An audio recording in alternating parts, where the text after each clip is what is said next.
बिस्मिल्लाहिर्रहमानिर्रहीम। मेरे हम साथियों, अस्सलाम वालेकुम। Welcome to my YouTube channel.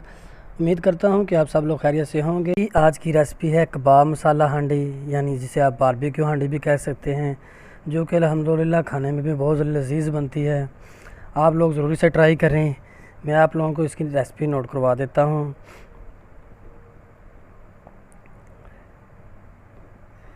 ये जो आपने फ्रंट स्क्रीन पर रेसिपी देखी है, ये इसकी ग्रेवी की है, जो कि मैंने मलाई बोटी और कबाब की रेसिपी जो है वो मैंने अभी अपलोड करनी है। इंशाल्लाह वो भी मैं आपको जल्द शेयर करूँगा।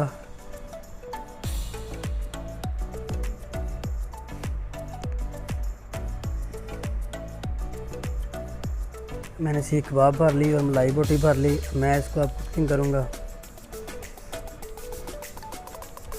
आपके पास जितना अच्छा कोयला होगा उतनी अच्छी आपके पास इसकी लुक आएगी।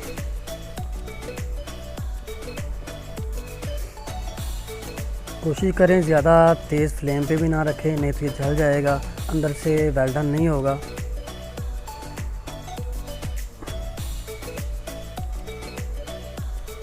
इसको भी स्टेप बाय स्टेप कुकिंग किया जाता है। पहले लो फ्लेम पे, फिर हाई पे, फिर उसके बाद फिर हाई पे, क्योंकि जब पहले वो अंदर से कुक हो जाएगा, बाद में उसका कलर ऑटोमेटिकली खुद आ जाएगा।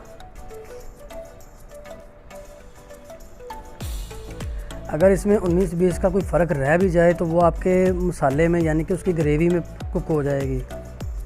लेकिन मैंने इसको फुल डन पहले ही कर लिया था। अब मैंने इसे पीसेस कर लिए हैं। अब मैं इसकी ग्रेवी बनाना शुरू करूँगा। मैंने सबसे पहले टमाटर ले लिए, उनको ग्राइंड कर लिया, तकरीबन 200 ग्राम थे।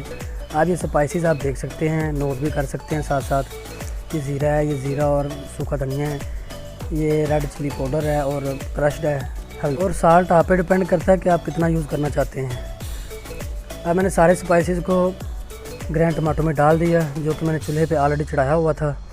तकरीबन मीडियम फ्लेम पर इसकी कुकिंग करूँगा, उसकी ग्रेवी को तैयार करूँगा। अब मैं इसके अंदर 100 ग्राम तेल ऐड कर रहा हूँ, जिसके साथ अच्छी तरह भुनाई हो जाएगी। अब इसको भूनता जाऊँगा। और याद रखिए कि अगर आपको लगे कि ये ज़्यादा ड्राई हो गया है तो आप इसमें थोड़ा थोड़ा साथ साथ पानी ऐड करते जाएं, और इसकी जो भुनाई है वो अच्छी तरह हो जाए। आप देख रहे हो, आपको नज़र भी आ रहा होगा, मैं हल्का हल्का पानी भी यूज़ करता हूँ साथ साथ। अब मैंने इसमें दही ऐड कर दी। दही हमेशा लास्ट पॉइंट से थोड़ा पहले इस्तेमाल करनी होती है।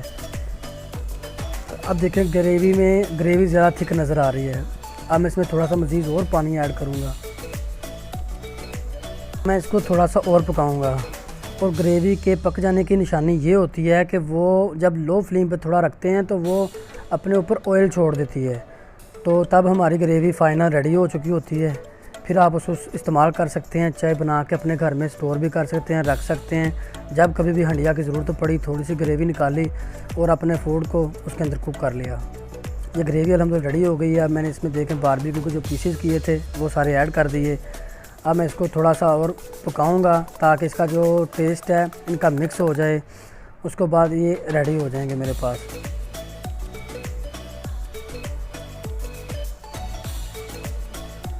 माशाल्लाह अब इसकी लुक आपको नज़र आ रही होगी। अब मैंने इसको फाइनल गार्निश दे दी है, जो कि पाकिस्तानी की प्रोफेशनल है और लुकिंग में भी अच्छी लगती है और खाने में अल्हम्दुलिल्लाह। तो अब मेरे पास बारबेक्यू मसाला पक के तैयार हो चुका है। आप लोग भी इसे ज़रूर ट्राई कीजिएगा और कमेंट में मुझे बताइएगा। तब तक के लिए दीजिए इजाज़त। अल्लाह।